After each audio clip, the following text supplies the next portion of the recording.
Hi friends, Pongal mini vlog பார்ப்போமா?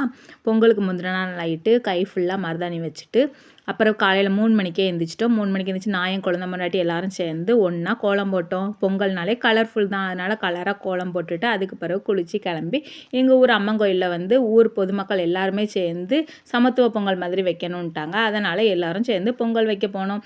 நான் என் குழந்த பொண்டாட்டி எங்கள் அத்தை 3 பேரும் போய் பொங்கல் வச்சோம். பொங்கல் வச்சுட்டு அங்கே எல்லோரும் சேர்ந்து சாமி கும்பிட்டுட்டு அதுக்கு பிறகு வந்து விடிஞ்ச பிறகு தான் 7:30 to 8 வைப்போன்னு சொல்லி வீட்டில் வந்து பொங்கல் வச்சோம்.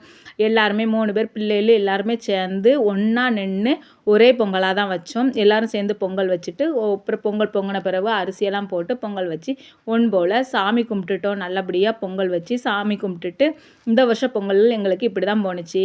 உங்களுக்கு எப்படி போணுச்சுன்னு சொல்லுங்கள். புது ட்ரெஸ் எல்லாம் போட்டால் நம்ம ஃபோட்டோ எடுக்காமல் இருப்போமா? ஃபோட்டோ எடுத்துட்டோம். அதோட கிளிப்பெல்லாம் வைக்க பார்த்துக்கோங்க. என் வீடியோ உங்களுக்கு பிடிச்சிருந்தா லைக் பண்ணி ஷேர் பண்ணி உங்களுக்கு பிடிச்சவங்களுக்கு ஷேர் பண்ணுங்கள். பாய்.